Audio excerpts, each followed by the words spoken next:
This is Lee with 82 Game and 12 here on YouTube channel Sons of Liberty 75. This is Glory and Empire First Victories, Lock and Load Publishing. Terry Doherty is the designer. We are playing the Vimeiro Scenario 4. Or, if you have the Western Ridge module, it's Scenario 2, Your Plan, which is basically the French player formulating their own plan of attack. So we're at the 1500 turn, and the French phase was last video. So in this video, we're doing the British phase, and so we're going to just jump right into it. And the British have the rally segment, or recovery, I should say recovery segment, made up of the rally phase and the cavalry recovery phase, and then the artillery resupply phase. The British have no cavalry now. They've all been decimated or run off to who knows where. So let's jump into the recovery with the rally phase. And so here we go. So this artillery and infantry stack here. Artillery's on top, so they're going to be the ones that are going to roll. I got a -5. Rolled a 94, so they recovered. But they're out of ammo.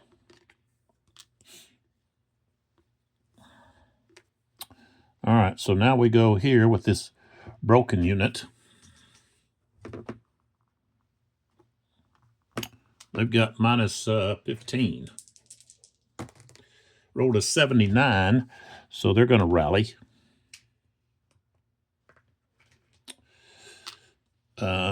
They go to shaken, and they've got to go to column when they rally.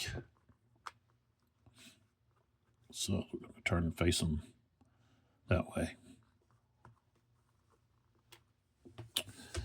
Don't know what that's there, but we'll move it. Oh, there's that artillery unit. Okay. So then we move to this SED unit. And I'm really going to have to take a hard look at the difference between just a skirmisher in Tide Royale and a skirmisher in De Bondade. So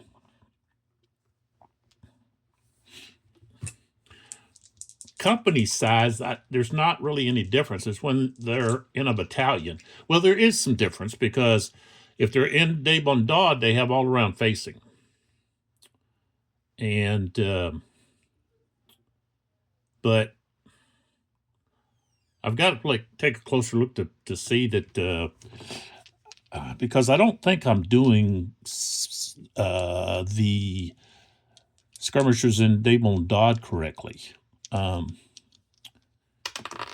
It could be I'm just a little confused, but I think I've possibly been following the rules maybe incorrectly. Okay, a 7, so they don't pass. They're still disordered. Okay, now this unit back here can't check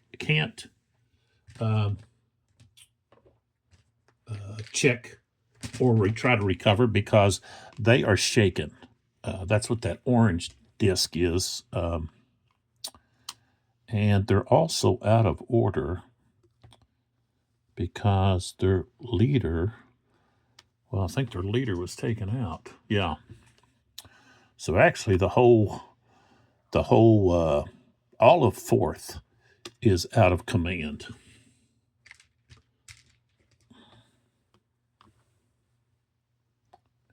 Yeah. They're all out of command. So let's move this off. And he's got a shaken. But he can't check because he's in that zone of control right there. Same thing here. And this guy can actually check because well, I shouldn't even roll for this one because this unit's here. So that I shouldn't have rolled for this one. I can roll for this one back here and also this one. So let's do that. That's minus 10 for shaken. I rolled a 90, so they will recover to being disordered. And I have one right here. Okay. And then we're going to do this one here because he's not in that zone of control. The front hexes for this unit here, here, and here. So that shaken unit there, 60, and I believe they would pass. Yes, they will. Okay. Then we go to this unit here.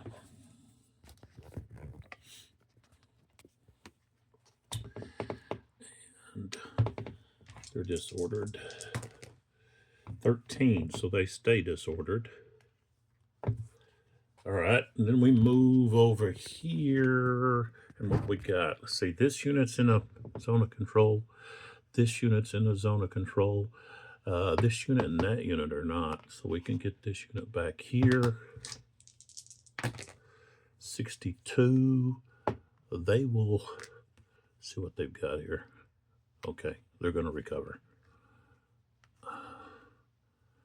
And this unit here, they're a 32. 41 minus 5 is going to be 36, so they're going to recover. And let's see here. Going over here. Oh, shoot. What's this skirmisher?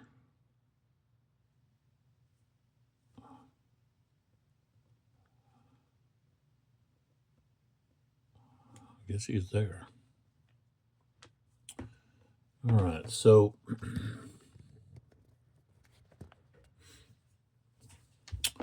that's Crawford. Crawford has a +3. He's got a 38, so it's going to be a -2. 62. They're no longer disordered. Okay. This unit back here is shaken. 63. So they recover to disordered. And then this unit can't because this French unit's right here. And got enough of these that I can replace.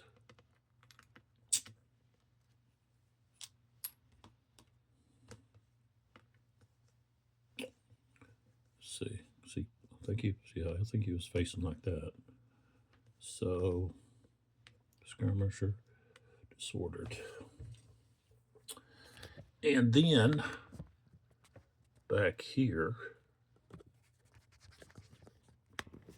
let's go down.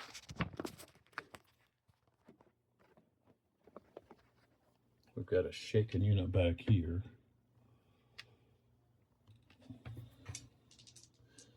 -10, rolled a 3, so no, they're not gonna recover. Oops. There we go. Okay. So over here we've got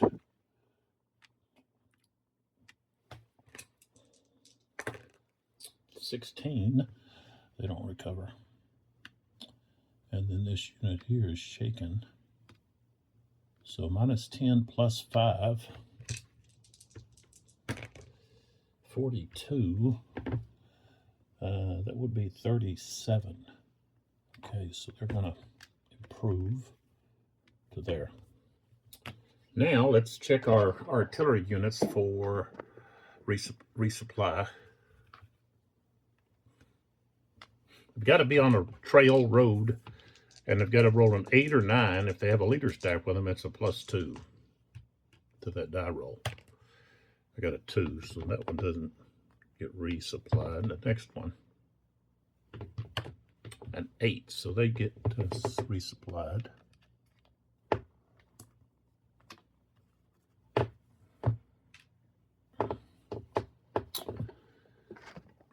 Oh, okay, this one here I haven't rolled for yet.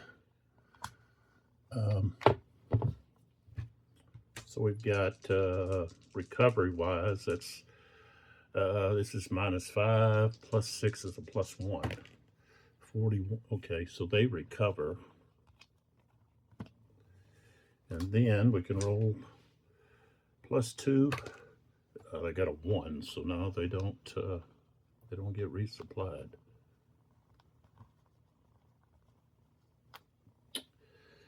All right, so that's all of that. So now we can go into the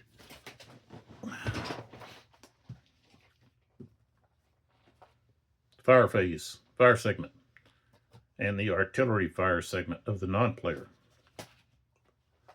which I call that the defensive artillery phase.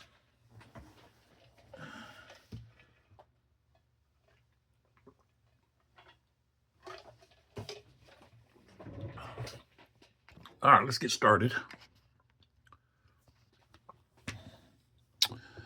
So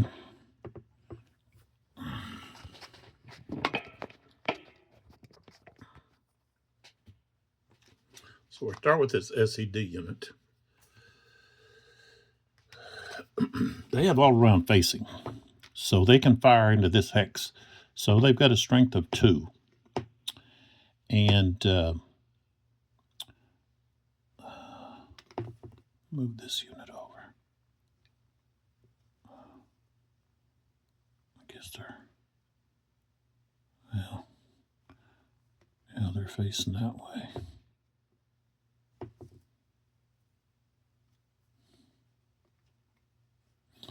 All right, so a strength of 2, -1 for being disordered, so strength of 1, and firing it against a unit that's in column. 50. Oops. One of those discs. 50 is going to be a morale check. They rolled a 77, so they passed, even with the -5. Okay, that unit is facing the wrong way. Okay. Oh, we're still targeting this unit. Okay. All right, so this unit's in column. So they only have a strength of 1, and they're shaken. So it's going to be 0, and then targets in column, so +1, strength of 1. 5 is no effect. Okay. Next we go to this unit. Now this unit has a skirmisher, but the 2 front hexes are here, so they cannot fire here. They have to fire here at that unit. So they have a strength of 1, -1 for being disordered. Then this target has skirmishers, plus they're in the scrub. That's -1. It's 0. 39, no effect.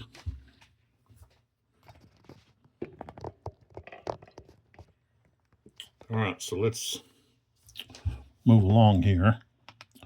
Now this unit here can fire here or here. They're going to fire here. Strength of 3, -1. So they got a strength of 2. Firing through the scrub is -1. So they got a strength of 1. Skirmisher is another -1. So we're at 0. And then the target's in column. So a 1. Ooh, a 98. Morale check -10. They have -5 more, so 15. They got a morale of 27, and they rolled an 82, so they passed. Okay. This unit. I think they're going to fire here on this unit. And this unit has skirmishers. They're skirmishers. So strength of 1. Enemy has skirmishers -1, so we're at 0. They're in columns, so +1. Strength of 1.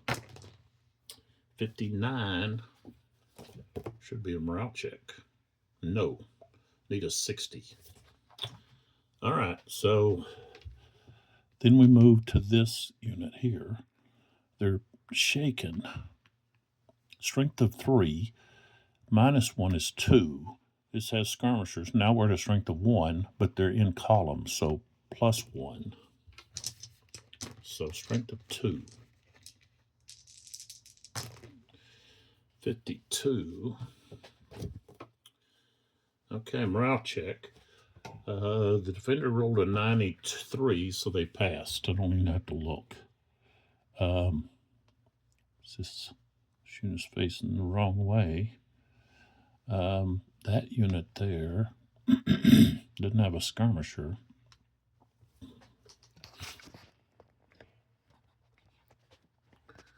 So now we move on to this unit here. And they're firing straight ahead. They got a skirmisher. The target is in column, and they have a skirmisher. So it's going to be 1, strength of 1. Ooh, 97. 97 will be a morale check -10. They rolled an 81. What do they have here? 41. They're going to pass. They just rolled too high. All right. Now we go to this unit.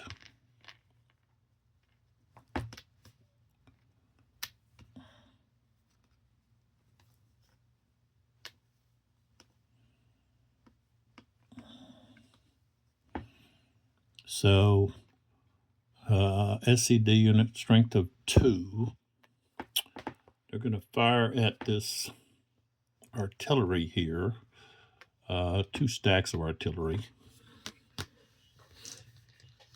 So a strength of 2, firing at artillery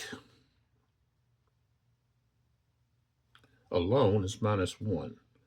So it'll be a strength of 1. 42 is not enough. Okay. So then we have the artillery unit here.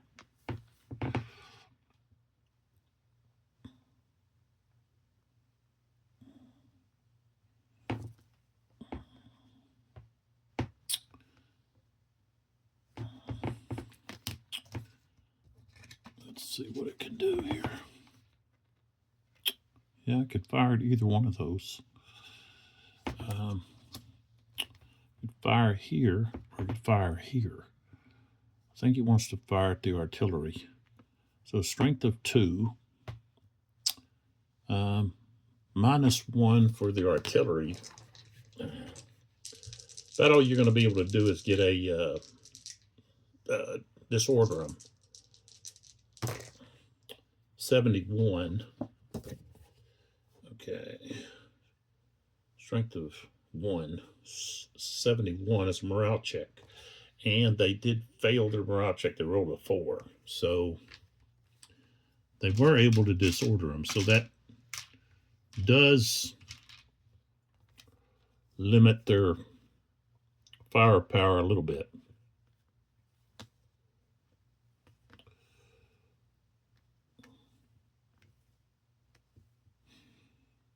Okay. Here, skirmisher, what we got? Okay, 2 hexes. They're going to fire here. So strength of 1, +1 for being in column, so strength of 2. 23, no effect. Then we go to this unit here, which is disordered. They have a skirmisher. And so that's going to be a strength of 2. 54. I think it has to be a 60. No. Strength of 2 would be a morale check. They rolled a 57 though. And their morale is 36, so they passed.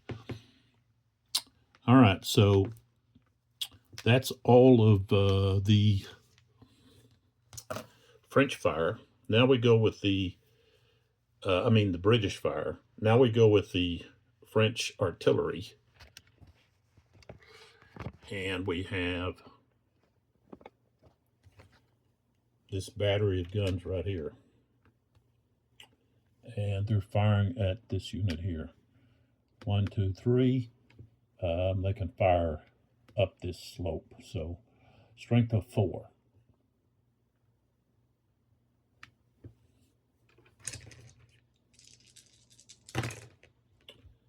Ooh, an 11. Let's see, what does that do? Nothing. Okay.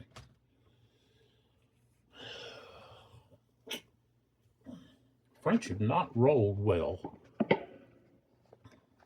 with their artillery. All right. Now we have these guns with Delabord. And they can fire here, here, here, and even there.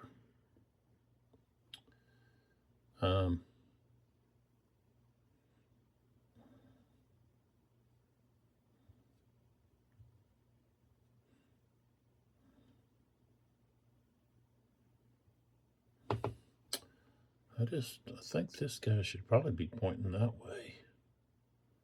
But I'll leave him like he is.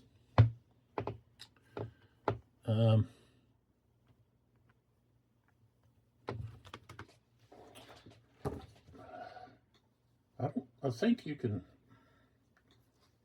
you can combine artillery. You can stack artillery together and they get on fire. Let me check that though. With the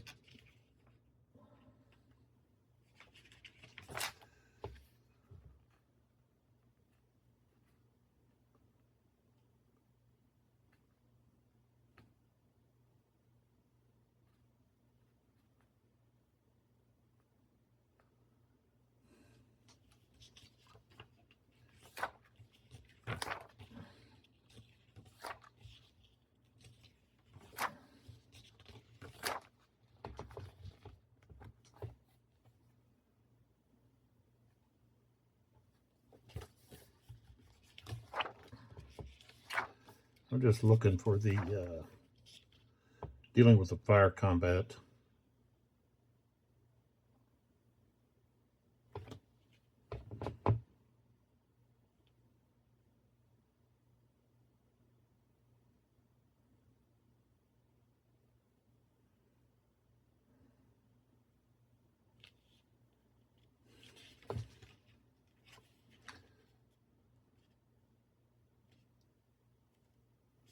Yeah. Up to 6 strength points of artillery units may fire from a hex. Okay, so 6, up to 6. All right, so what we have here is, okay, they're disordered. Only the top has low ammo.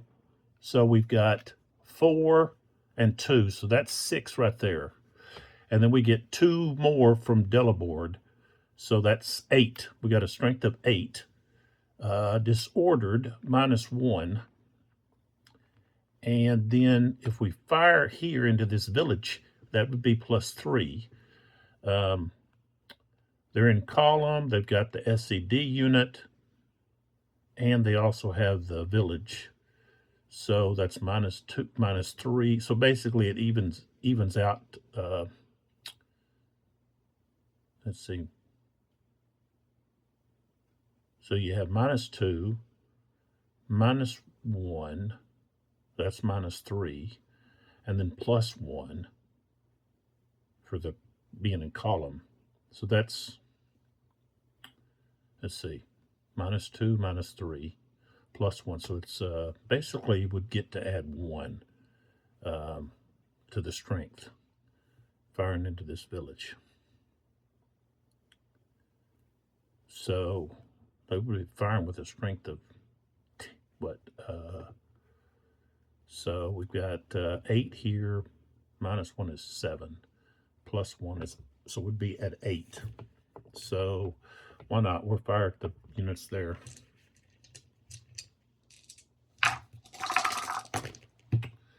And they rolled a 10. So the top unit is out of ammo.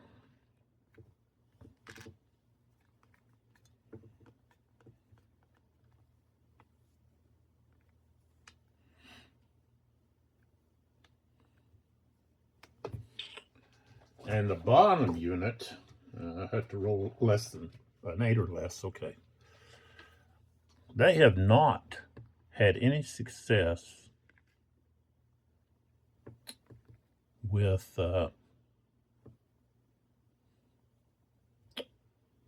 artillery, the French. So now we move to the movement segment. And of course, they don't have any orders. So basically, what we're going to be trying to do is just position ourselves so we don't get outflanked. So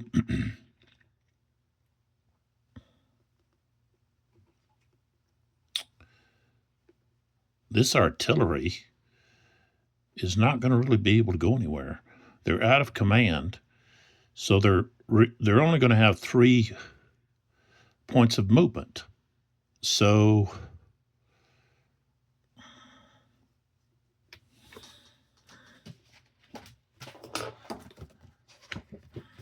they can't even limber.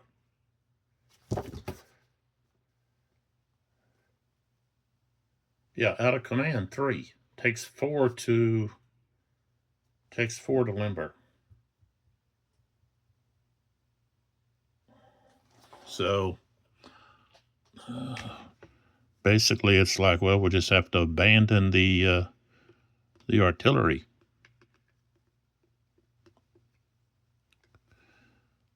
They could prolong, so they could prolong to there and just turn. And I guess I could keep the infantry there. Okay. And then this unit here would, they're shaken. So 1, 2,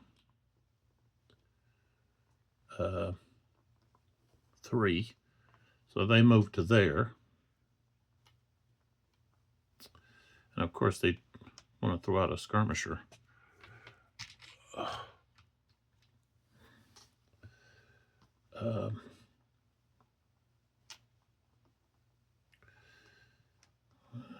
Do they want to throw out a skirmisher? I don't think so. I don't think they will. Neither with these guys. All right.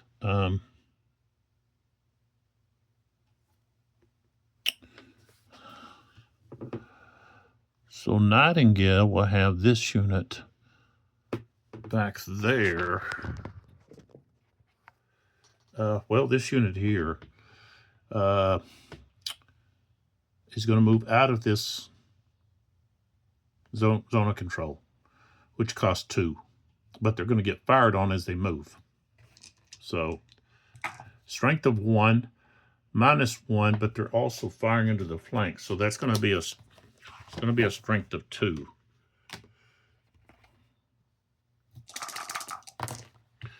$41, not enough. Okay, so it costs them 2, 3. They go up slope, 3, 4,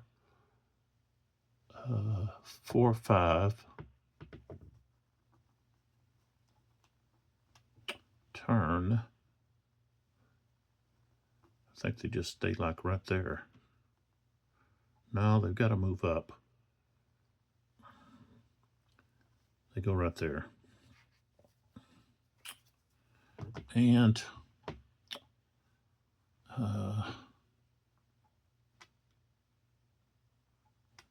yeah, I'll tell you what they won't. Yeah, they better throw out a skirmisher. It helps with if they're assaulted. There's a +10 to having that skirmisher out there, slowing the assault down. So this one doesn't need to turn or do anything. This unit back here that's in column, there's part of Nightingale's. He's going to have to fill that spot right there. But he really can't. So he'll just move 1, 2, and then throw out a skirmisher. Well, wait a minute. I don't know. I don't think. I'm just wondering. I don't know if they can throw out a skirmisher if they're not. I think they have to be in normal morale. I don't think they can throw out.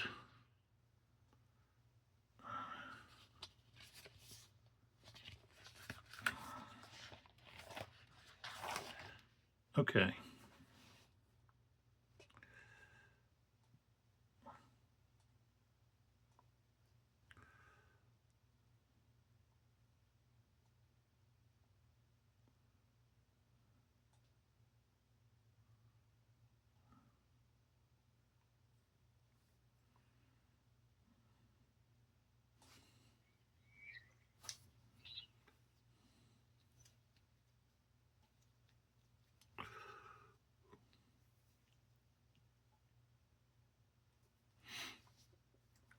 Yep, I guess they can. I've been doing it. So I guess.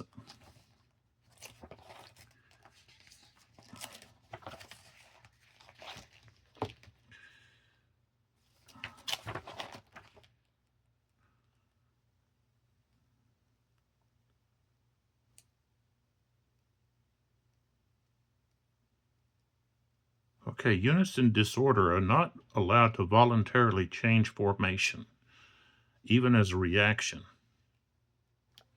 So is throwing out a skirmisher, is that changing your formation, or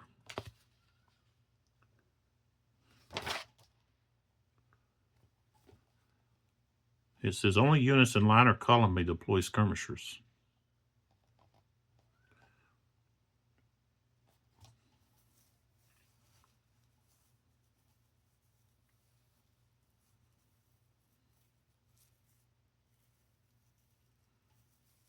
No, it doesn't cost movement points. Step losses can. So I guess they can. They can. All right. So yeah, let's throw a skirmisher out right over this unit here. They want to change to line, but they can't because they're because they're disordered, and they're thinking they may not pass, and then they're going to be shaken. So okay. So that kind of helps the flank there. Over here, let's see. Don't really want to move anybody there. Where's this guy? Oh, he's facing that way. This SCD unit belongs over here. And so he's in range. So he's going to move 1, 2, 3, 4. Well, he'll move right there. And let's see. That artillery could come stack here. It's part of Crawford's. Crawford has a 3. This is out of range. I mean, he's out of command. That artillery. But I don't know that artillery has to be in command. Let's see what it says. Because Wellesley's right there.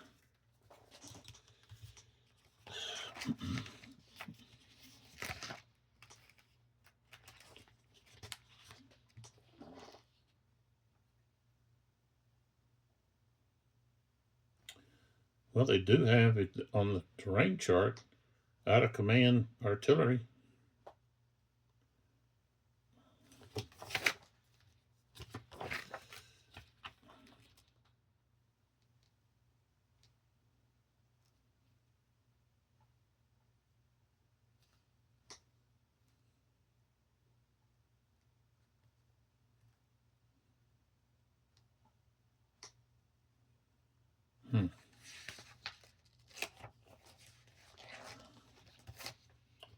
So he belongs to Hill. So he's out of command.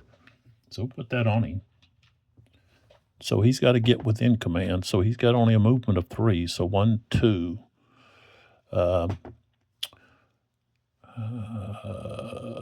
He could move into here.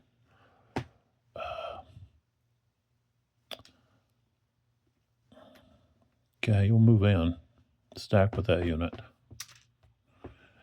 And let's see. So this unit here. All right.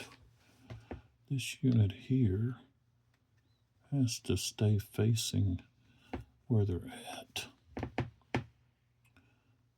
But this unit here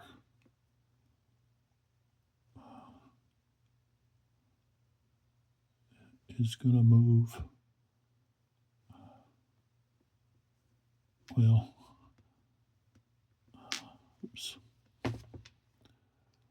We're going to flip this guy over. So he'll be stacked with that guy. And he'll go 1, 2, 3, and turn like that. And Hill is going to move here and turn like that. And then this unit, who's in column, okay, that there.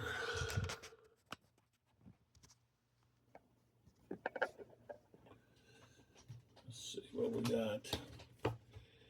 Woods costs 3. Plus he's got a contour line. So that's +1 to here. Well, actually, that's 2 contour lines. 1, 2. So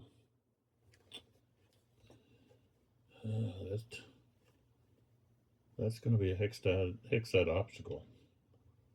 So that's going to be 3 to go into the woods, and then +2. So it'll be a total of 5, and a morale check when he gets done. So, but he can go, okay, so that's 5, and then he can go 6, and then, but wait a minute. Whose does this belong to? Okay, so he's out of order. So he can only move 3 without causing serious, he better just stay where he's at. But he is out of order, so I need to put that back on him.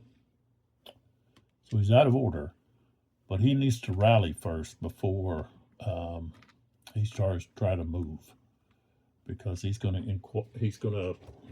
end up with some heavy die roll modifiers for trying to move out of there, and he's already shaken. So don't want him to get broken and then rout and then be eliminated.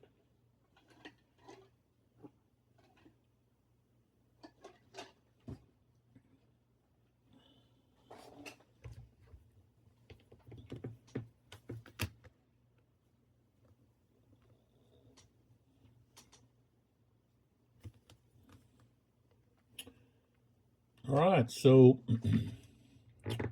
that's it. The British have made their moves, and that's the end of their turn.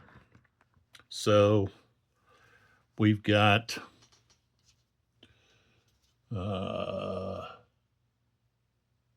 Hind coming in.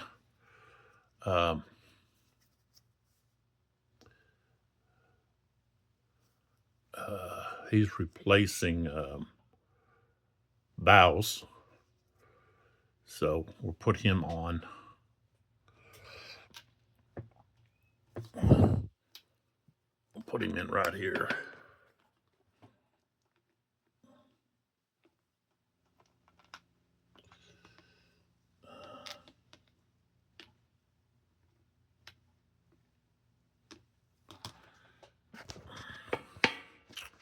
In the next video, we'll deal with the next turn's command segment, and we've got 3 turns left.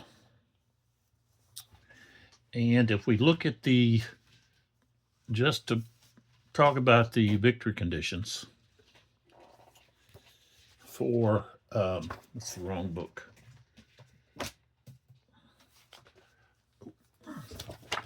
So the victory conditions,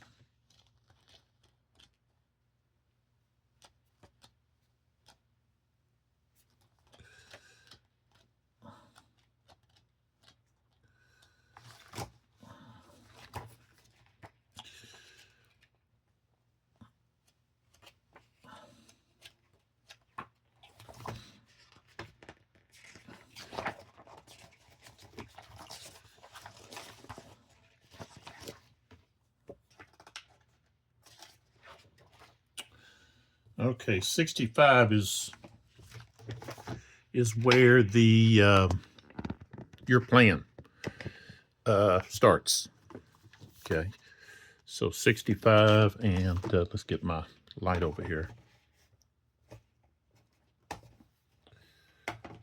Okay, so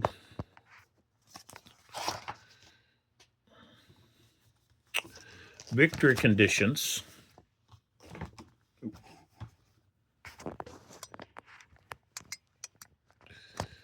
Right here. Then I'll just close in like this.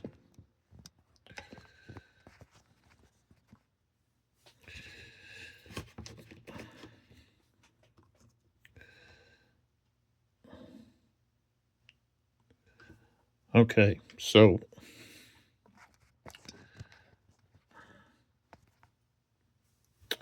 right here, victory conditions. If the French eliminate any of the 3 British train units, increase the victory 1 level. Okay, I don't think they're going to get to the trains. Okay, for the British, hold Vimeiro and Vimeiro Hill. So I guess let's see if we get a definitive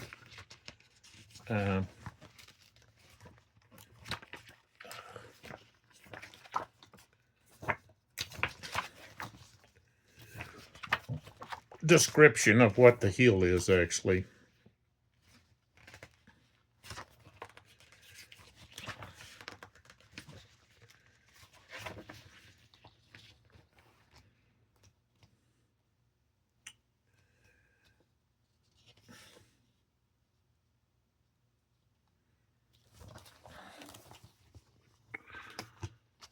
So right here, that's why you have to read every little thing. The Rio Maciera is a minor river. Its tributaries are all dry streams.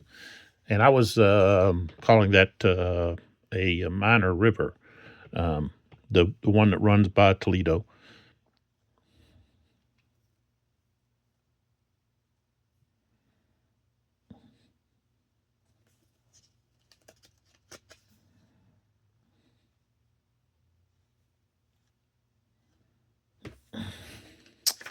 Oh, that's heel. Let's see. Stacking, movement, plunder.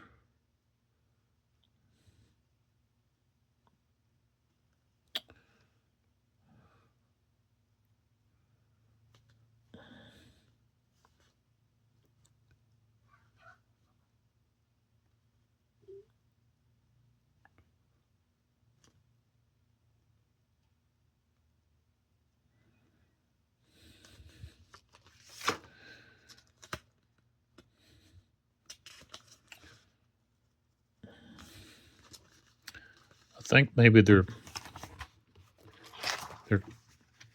maybe this is Vimeiro Hill here.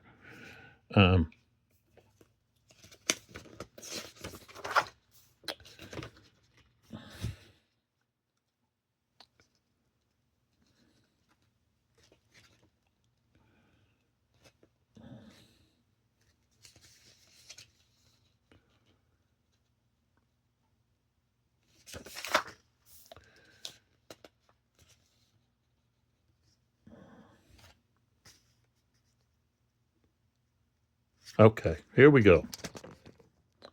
Right here. Hexes 0713 and 0913. Those are the two hexes.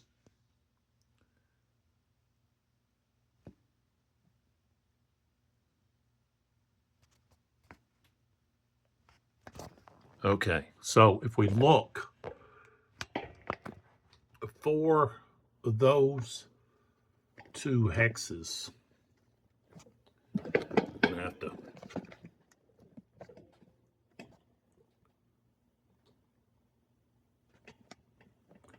Okay. So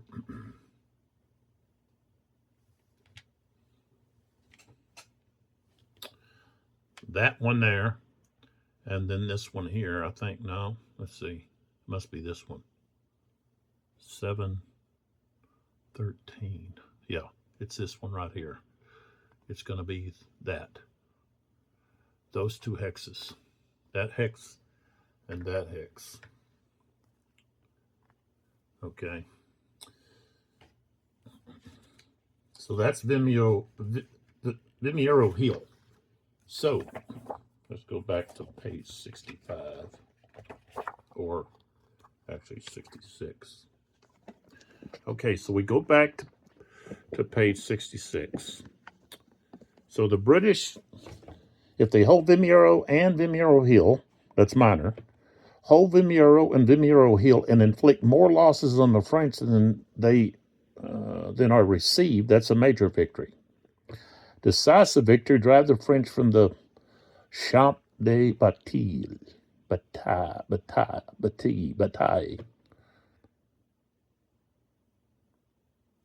That's not going to happen. This won't happen. This could happen, and this could happen. Okay. All right, so the French, what they have to do, there it is right here. Capture Vimeiro Hill is minor. Capture Vimeiro Hill and Vimeiro. I don't think they're going to do either one. They might get, no, I don't think they're going to get, so basically they're not going to accomplish any of these three. And here it tells you right here, I should have just looked, it's right here. So, I mean, I think we can, in the next three turns, we could keep going here, but, it's the French have to capture Vimeiro Hill and capture Vimeiro. They can't drive the British out in 3 turns. And so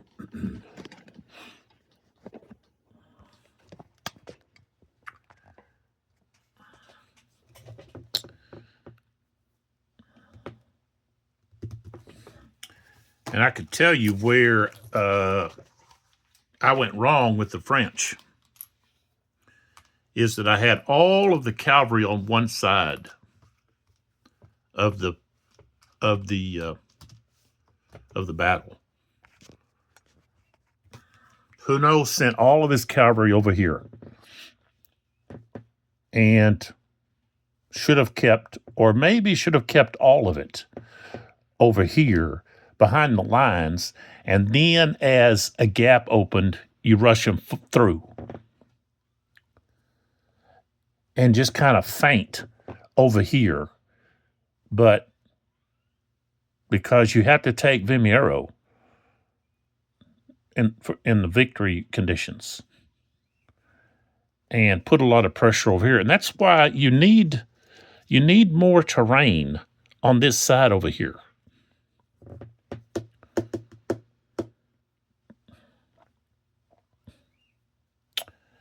And maybe the river causes too much of an issue for this. So you're kind of like bottlenecked into here. And if you have, more rugged terrain here, then that would bottle the French up into a limited area to attack, which that's what happened. And also the fact that Junot sent his forces, some of his army, a large portion of it, over here to the eastern ridge, and they fought back here at Fontenelle. They were fighting back in here against the British. They didn't get up in this area. They were stopped here. But that's because they had to go around Toledo, and up to Venetosa to get to the eastern ridge. So all of this in here and this in between here should be a lot more rugged and, a lot steeper. And I've talked about that. But it would be nice to take a look at, okay, what's over here? And, of course, we have, let's see, where's the map? Well, there's one right there, but I think that was, let's see. It would probably be in the companion book. Is that what this is? Yeah, this is the companion book. Should be, in the history here, should be, let's see. Remember, they have a map in here. That's a solo assist. That's something else I want to take a look at, is that solo assist. I think that's really fascinating that they've given you that in this game. Here we go.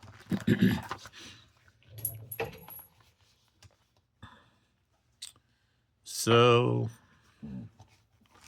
okay, so we basically have,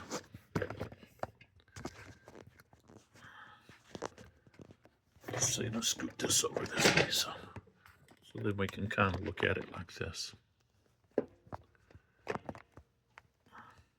Maybe I have to go closer, then I can pull back. Okay, so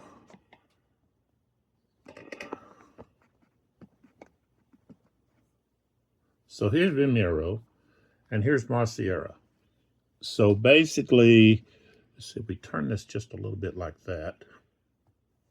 Okay, and then over here, that's Toledo. Here's Ventosa. And then, on this map is showing all the way up here into Ventosa is where, let me get this over here,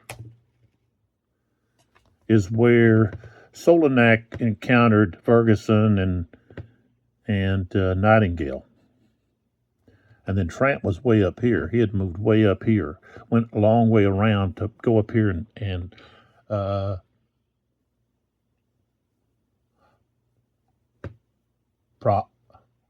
Praanza. Praanza. Up here at Praanza. Praganza. Praanza. That's where Trant went with the Portuguese. So you had that happen there. So you have some really severe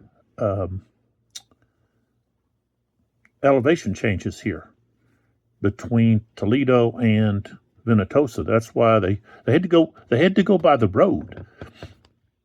They had to follow the road in order to move fast enough, and not wear their troops out completely climbing.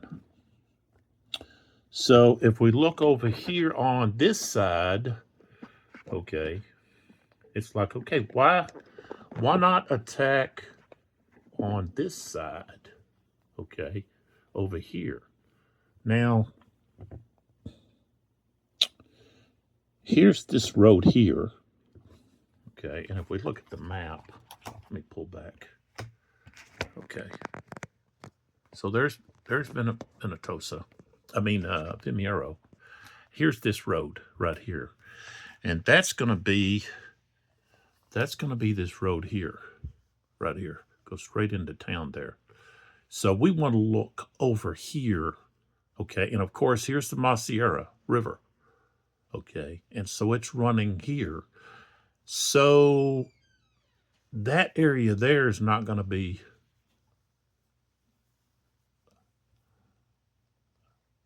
a good place to form an attack because of you got a lot of elevation, steep elevation. And even here, that's why they didn't go for the western ridge, because you have this around where Vimeiro is, just right there. And I guess on the map, you see that in here, but I think it needs to be steeper. Let me pull this down. This. See, that looks, all that over there looks like it's not bad. That would be a good place to attack, but it wasn't. One of the reasons Huno chose not to attack there is because of the steep slopes. So with this river here, that would be an obstacle. And of course, it's going to run over here,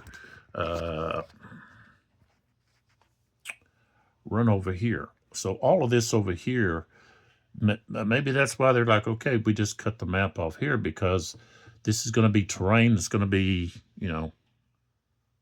however, there's a road. See this road? You got this road that's on this side of the river, and then you have this road on that side of the river. And then on over here, you've got another village that had a road that crossed the river. So you get across there, but then the terrain that would be back over in this area should be too rugged. And even on this here, I don't think the terrain is rugged enough here. Especially going down to the river or up from the river. There should be a lot of 2+ contour lines in these hexes, like some that have 3.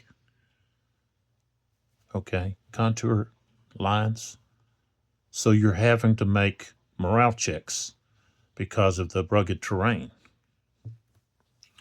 So it kind of makes sense that, okay, you this is kind of cut off, but you have a road. So you could, have your forces coming down the road and then deploy,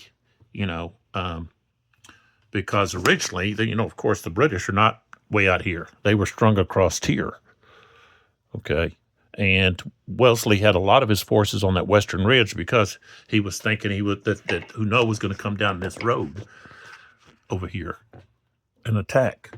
So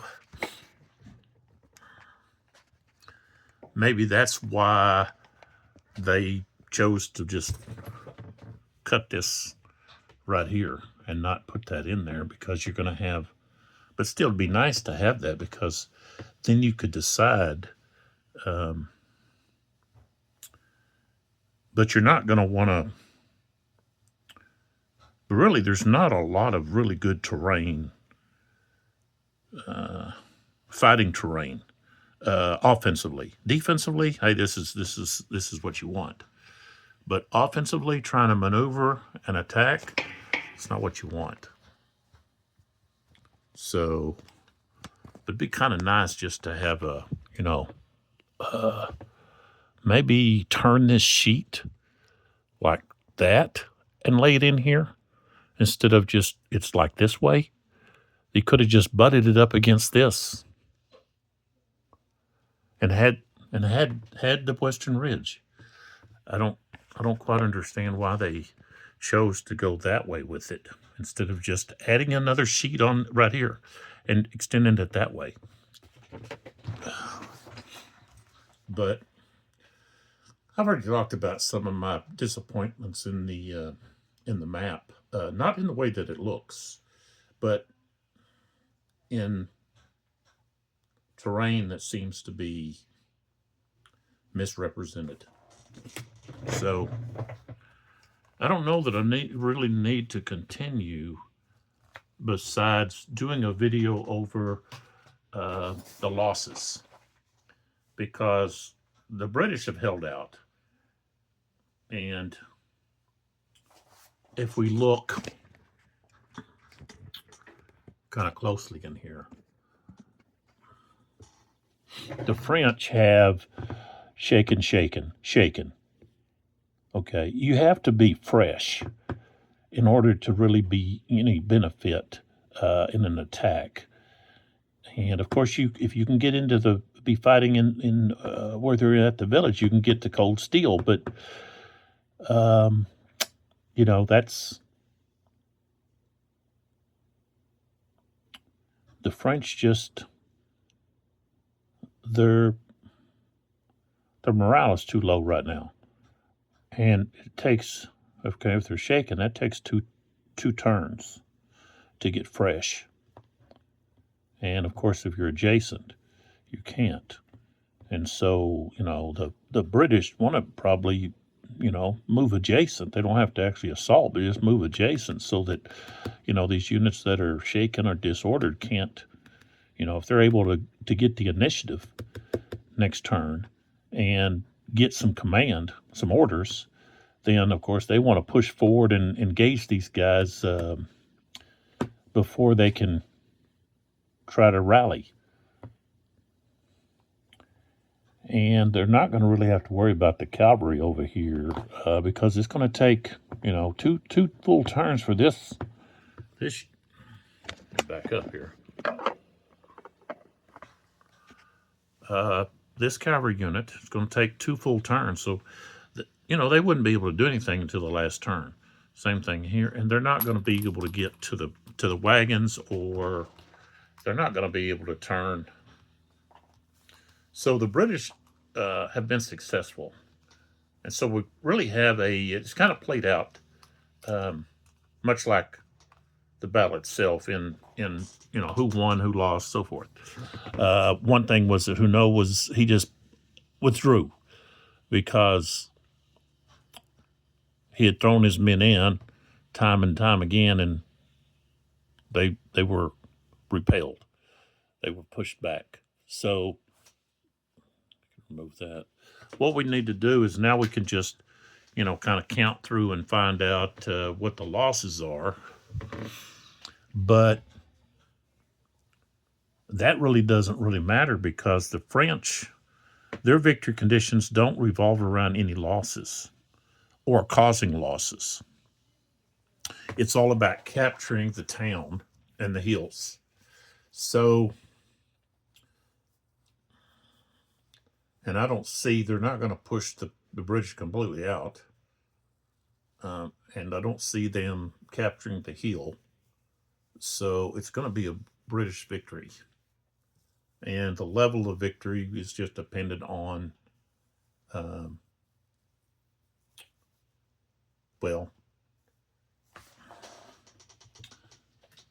think it's going to be like a major victory. It's not going to be decisive, but they held the town. So, go over here, 65. There we go. Hold Vimeiro and Vimeiro Hill and inflict more losses on the French than are received. Now that's a major victory. Minor is just hold the two, the hill and the town, and they're going to have that. They're going to get that. So the other is just looking at the losses, and I think we'll have to look at how many step losses are out here on the board, but I think the British have probably taken more losses. They lost all of the Portuguese, except for, all of the Portuguese are gone. And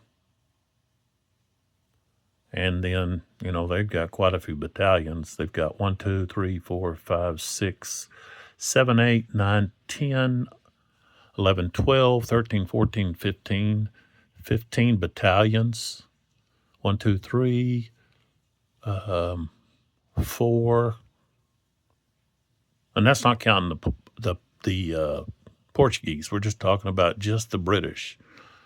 That's 14, and the French 1, 2, 3, 4, 5, 6, 7.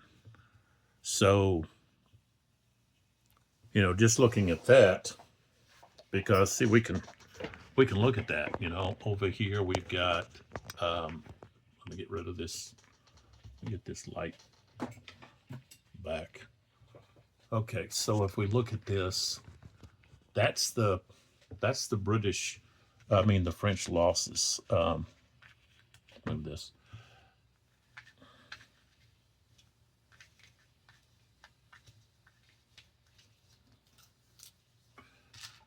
These don't count these because these are extra steps for the Grenadiers.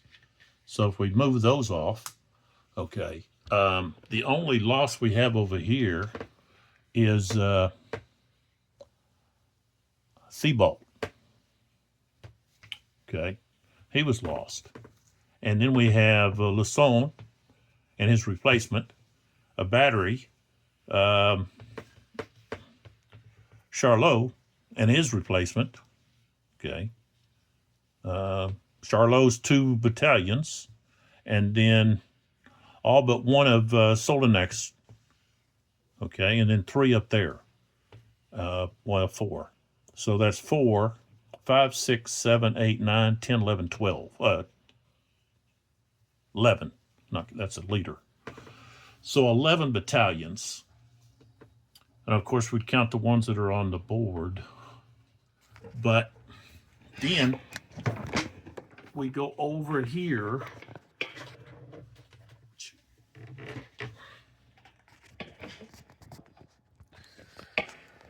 And we look at the French. The British. Okay. Here's 2 cavalry. Let's turn them over.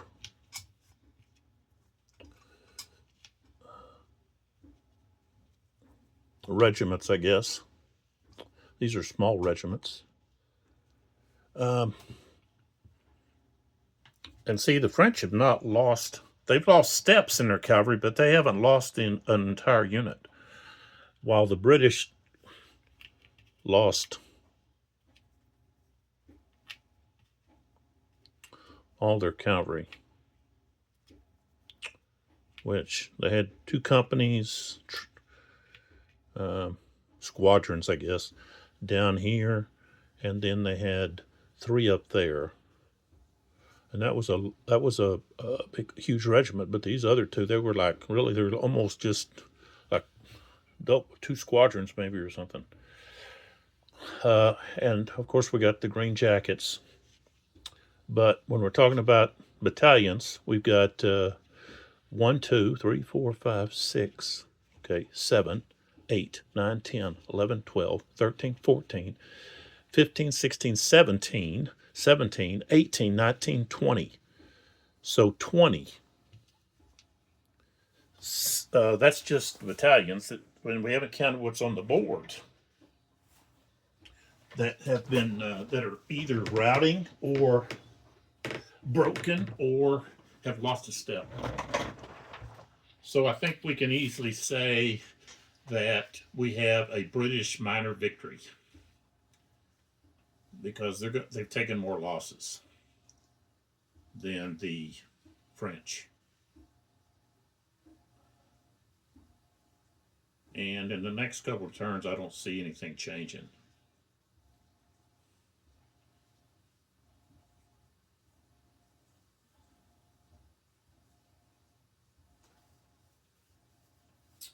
And one thing the British could have done was go prone.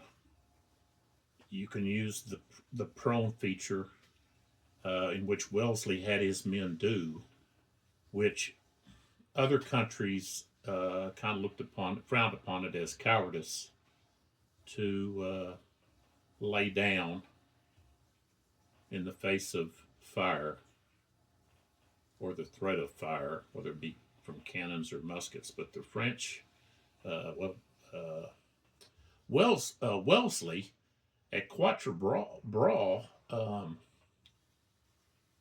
he had rode over to speak with Blücher at Lenay,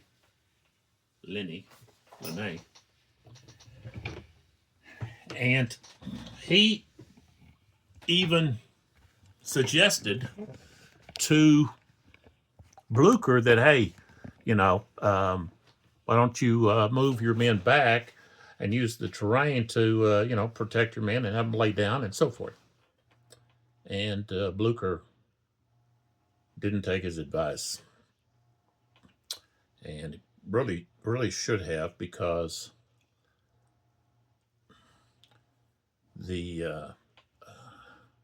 a lot of the troops they had were, if I recall, were green, and it would have helped their morale. But they took a real beating at Lenay. So Lenay.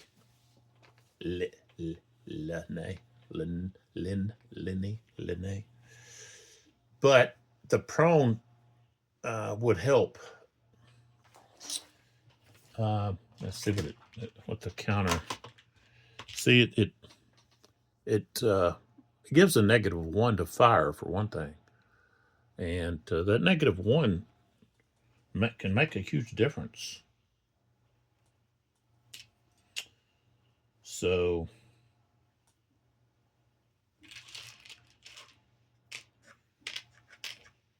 I'm sure you could probably prone and have skirmishers out. So if you have that, so that's -1, that's -2.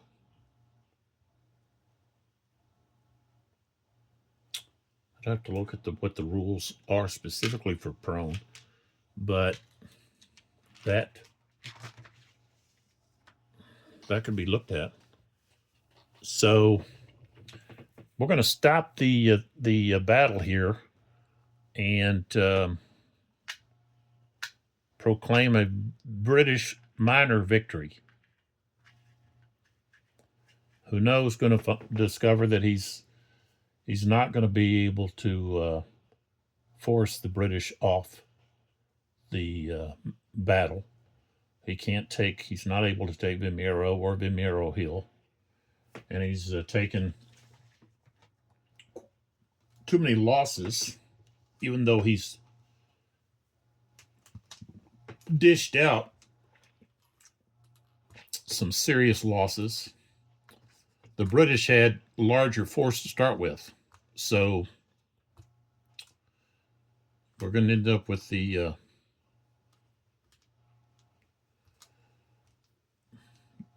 disgraceful treaty that followed, that almost cost Wellesley his military career, in which he didn't have really a say in it, but he was forced to put his hand to his signature to the treaty. And so Berard and Dimripple were all brought back to England to face court-martial for allowing, or basically they allowed the French to take all of their weapons, and then they also took all the valuable art and other objects that they had looted, allowed them to load all that up onto British ships, and then be sailed to a French port, or a French neutral port, I guess, and offloaded. So basically, the British paid for the French to be transported back to French soil with all of their weapons and all this valuable loot, treasures that they had taken from Portugal and Spain. So I think most of, for who know, was a lot of it was Portuguese art, I think. Could be wrong, but that was that. So even though Wellesley had victory, he was hamstrung by his superiors, Berard and Dimripple. They didn't allow him to finish the French off, and then he was required to put his signature to the treaty that he did not agree with. But I don't think he really looked ahead and thought that there would be anything come of it. But it kind of opened up a big mess for him and those other two. So, okay, we can have a minor victory for the British, and that's, historically, it's, pretty much what happened. The outcome, not the actual battle itself, but the outcome. So if you don't have this system and you're thinking about getting it, or maybe you're thinking about getting the next volume, I highly recommend it. It's, it is my favorite tactical system. I like it better than La Bataille or La Viva. Let's see, Viva Emperor. Is that the one? That's the Legion War Games. Didier Roy. He's got 3 volumes out, but then he's got another one that Wagram, I think, over Wagram. So he's got one on the Peninsula War that's got, I think, 4 battles. He's got Hanu, and then he's got Alamahay, or I guess it's what is that? Germany, I guess, maybe. In Germany. I'm just rattling. And I do like this much better than the Gamers Napoleonic brigade system. They later changed it to battle system, I think, and which they don't have any. They've discontinued that. So that is it. So, like I said, this you need to check this out. It really is a wonderful system to play. Not very difficult. There's a lot to it, but once you have played a few turns, then things will move along fairly quickly. especially if you're playing against someone that, or even if you have, this would be a great multiplayer where you assign, players to brigades, or you could even assign them a division, or with the British, you could assign them like a couple of brigades, which would be the same as a division for the French and so forth. So check it out. I highly recommend it. I'm excited about the Fuentes de Honoro, Wellington versus Massena. Massena. I say Massena. Some people I think say Massena. But check that out. I'm really eager to see what they do with that battle. They also have an operational side to that they've added. I have my concerns about that. I don't know if I will myself actually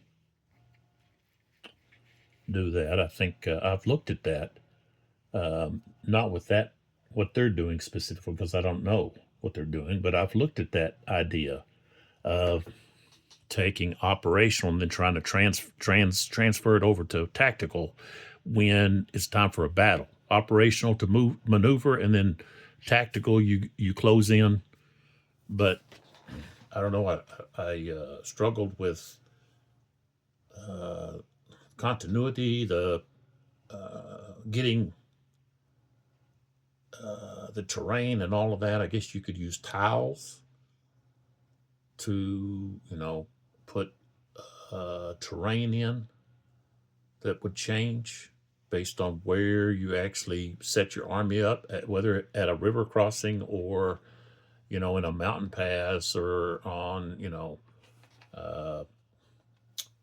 near a village and so forth. So I kind of struggled with trying to just I guess visualize how that would all kind of play out in getting it correct. But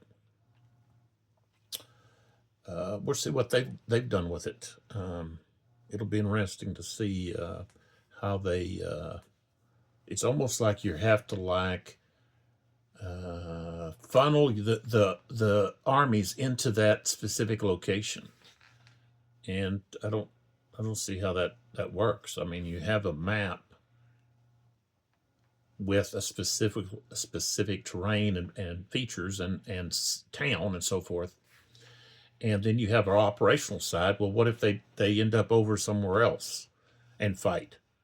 Now you don't have the map. So and that doesn't look like they're going to have tiles and like a blank map, and then you just put the tiles in the terrain. I guess you could have these things, at a much larger scale that have terrain on them, and you just lay them down, and then, plexiglass, of course, would go over the top, and that would hold it down. But that would require gamers to get their plexiglass. Well, most gamers have. I can't say most, but a lot of gamers have plexiglass that they use. So, I mean, I could see where that could work, but you'd have to have, even with that, you're limited with whatever tile is on the tile or on the transparent hexagon little plastic piece. You're limited, because you can't have, you can't map the whole area. You can only, so I'm just rambling. So we have a British victory, minor victory, and that, like I said, is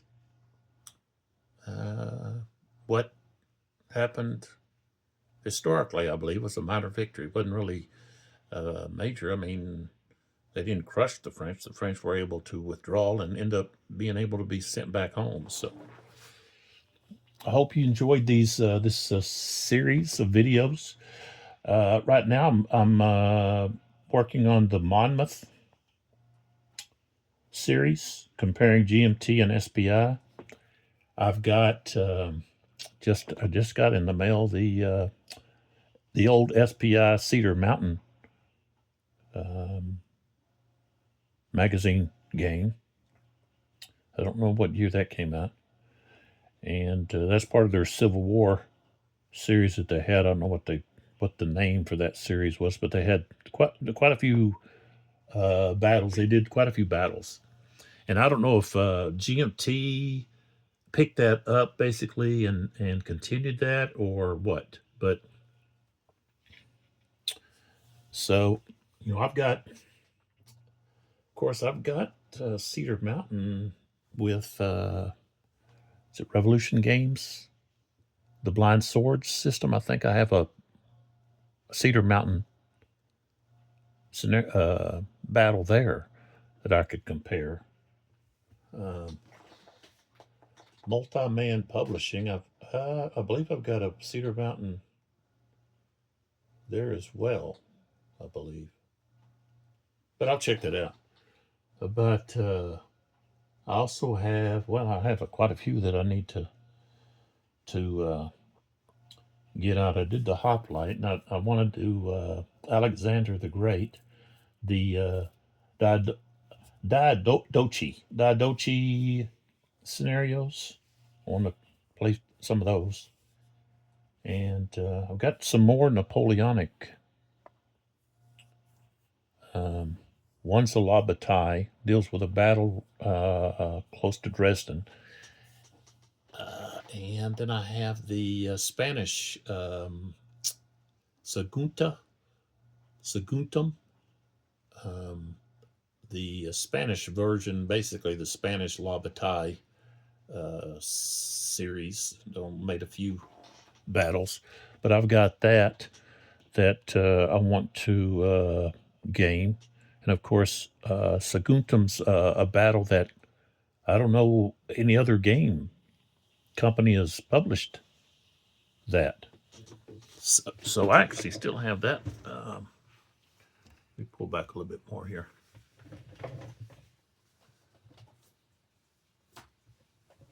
I still have that sitting out.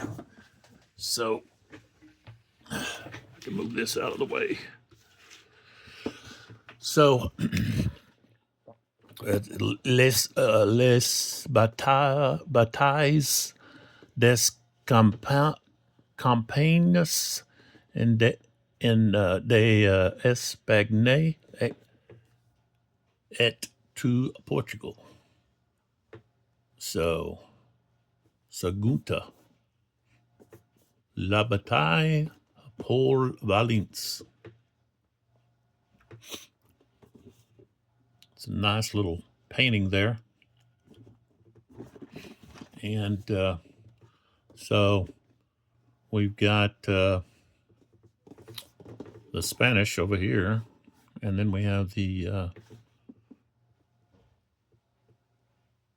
I guess maybe what is this? One of them in Spanish and one in French or something? Or what? Maybe it's all in Spanish.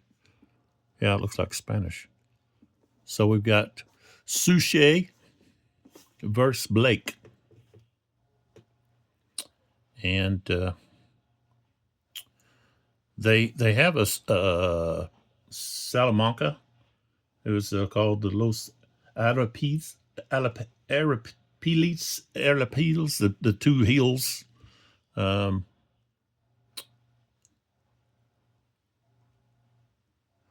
Simulation Tacticus is the company.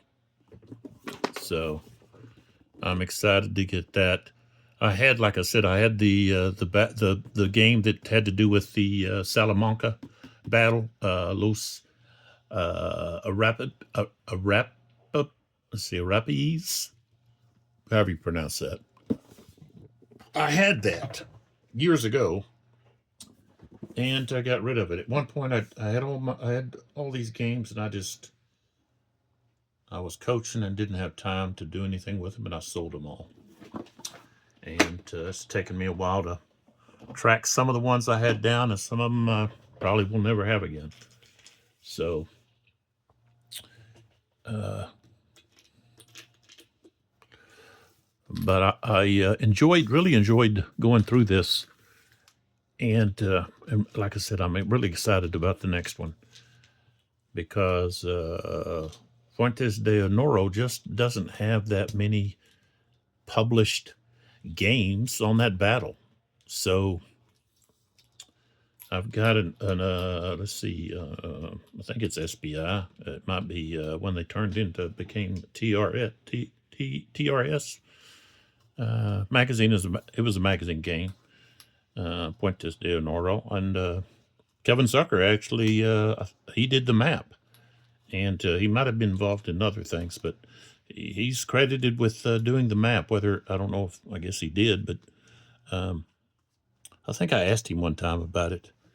I don't recall the response, but so I'll pull that out, and maybe, of course, I can't really do a comparison. It wouldn't be fair to compare this to that. This is such a high quality production compared to, but that was back probably in the late 70s, early 80s, maybe.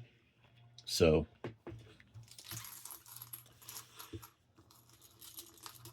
you can look forward to maybe some of these other games if you have a suggestion. I had somebody suggest the Hoplite, and I did the battle that they wanted to see, and so if someone else has something that they want to see played, throw it out there, and I'll tell you, well, I have that game, or I don't have that game. So I've got a lot of games here that I don't know when I'm going to get to them. I've got so many. And some of these smaller games, I'll be able to do 2 or 3 at one time and get those videos out pretty fast because the turns are not, the games are at a much smaller scale in footprint. It's not really a smaller scale of battle, but just the footprint is smaller, and so I can get more of them out on my tables. So looking forward to that.